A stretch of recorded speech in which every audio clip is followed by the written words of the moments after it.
Hello and welcome to our And first because you episode find of our like new this bread everyone baking in series, before, which we'll ever, be calling after. Stella Bread. What you gotta And in do? future You got episodes, the I will be viewer. demonstrating things like I'm how to sorry, make a actually I need to baguette do and what sourdough here. starter, What? sourdough loaves, Really? all sorts of Sorry for fun that stuff. here.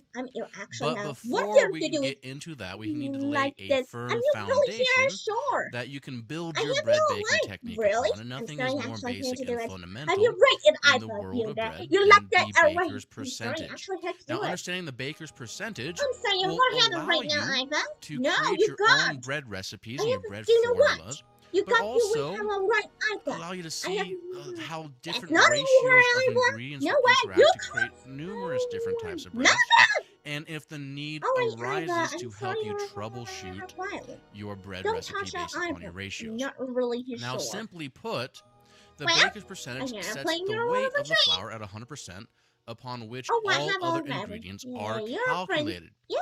Now, what sometimes will confuse Yes, people put so there. is the fact that the total I'm percent sorry, of a actually bread had to dough do will it. always Really? be greater I than have 100%.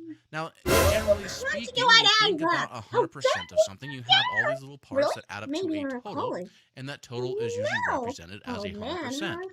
But Yeah, in bread no, baking, you you will can't do commonly it see a like bread that. formula. Actually, not No, commonly, you don't always. When either. you're talking about bread formulas, I have you to will bring always see a everyone. formula that No way. exceeds You 100%, find happens. and it can No, be haven't expressed right as either. something like this, as an example. So you would have 100% flour, Is that 60% Iva water, here? 2% salt, and this will add up, obviously, to You're coming. 162%, which is more than 100%. Now, the Proud reason you. why Yeah, we choose to Iva use here. this method to calculate our So you ratios like or our your- percentages of ingredients I think is because when you're talking about the traditional It's way of not calculating a Iva. You percentage, don't have what to you do it normally either. do is you would take a part I'm of the whole and you divide that by the whole or the total, and that will give you the given percent of that I part. love you, Now, what happens, though, Oh, is wow. when you're talking about bread formulas, recipes, and just recipes Actually, in general, the the problem with this method is as you scale a single ingredient up and down, the total weight of the dough will change, making it more difficult to calculate percentages or ratios since the total weight is a moving target.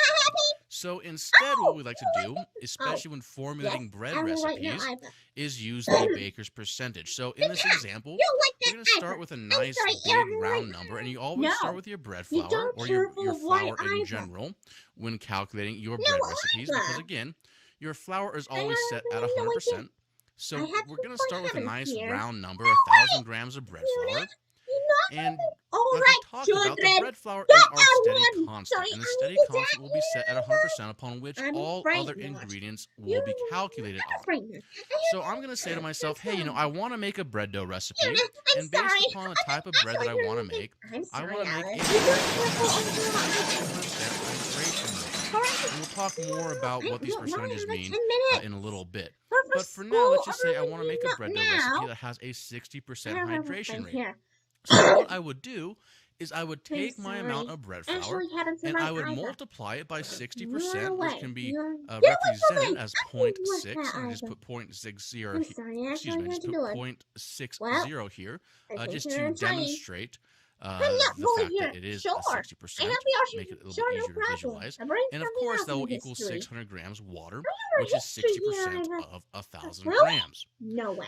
Now, the same thing can be said with all your other ingredients. So when I want to calculate my salt content, and I say to myself, I want a 2% salt content based upon the baker's percentage. And just a little side note, your salt content in most bread doughs will range anywhere from 1% on the low side to about 3% on the high side, calculated based upon the weight of the flour. So to get my 2% salt content, I'm going to again take my 1,000 grams of bread flour. I'm going to multiply this by 2%, which is represented as 0.02, and that will give me 20 grams of salt, or 2% of 1,000 grams. Now, this calculation can then be expressed in a basic bread dough recipe of 1,000 grams flour, 60 grams water, and 20 grams salt.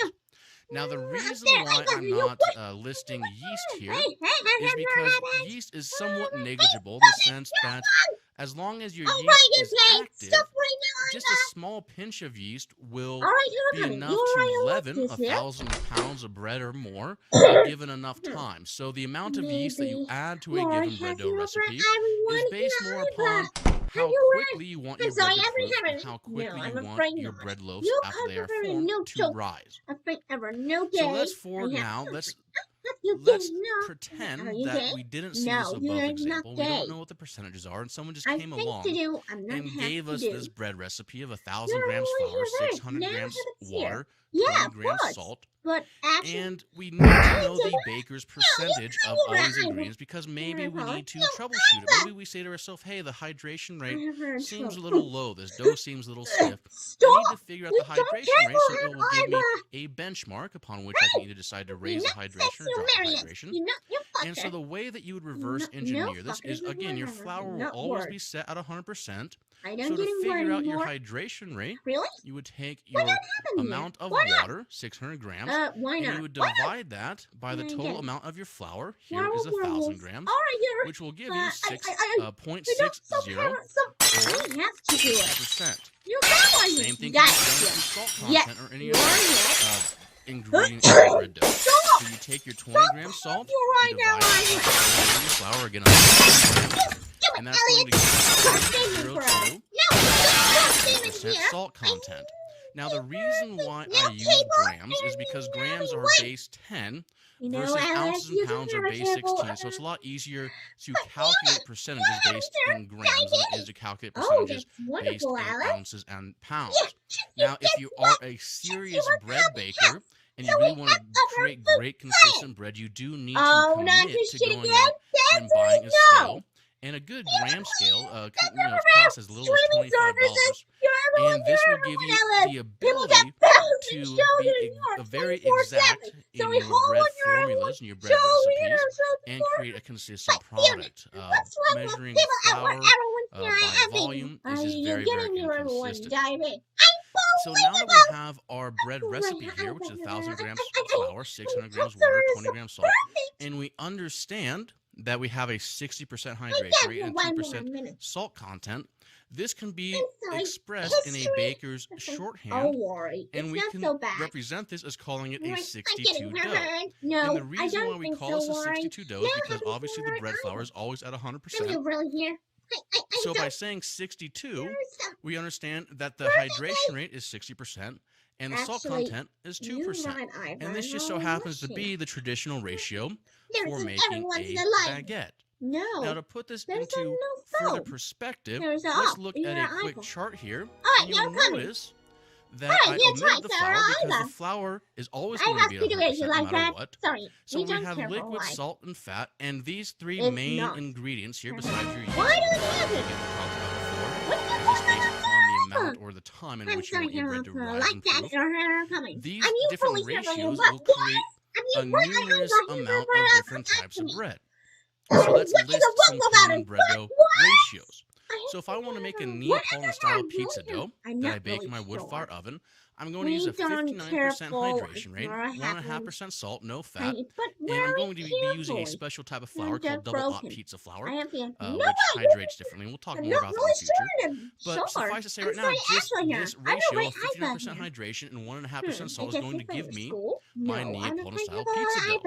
Now, if I raise that hydration rate by 1% and I raise the salt content by 0.5%, that's going to give me a basic baguette dough ratio. If I raise the hydration rate a little bit more to 66%, and I form a little bit of a larger loaf than I normally would when baking a baguette, that will give me a French bread dough.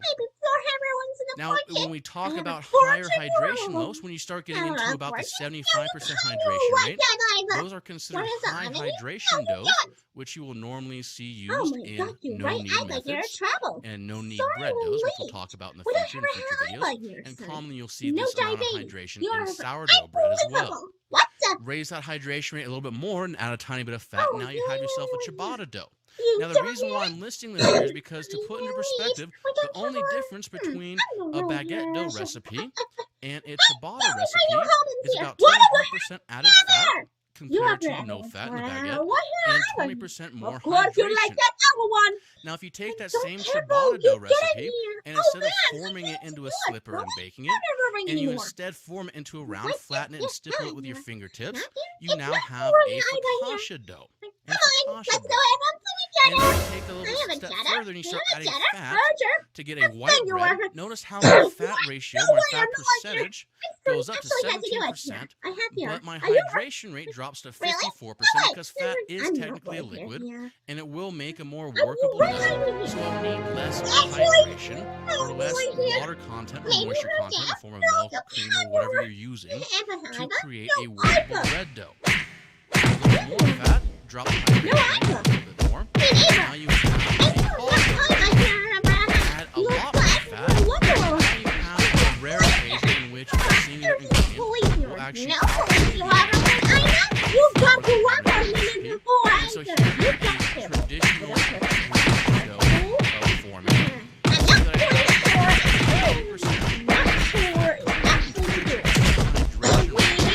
Hydration because I have so much fat. Here,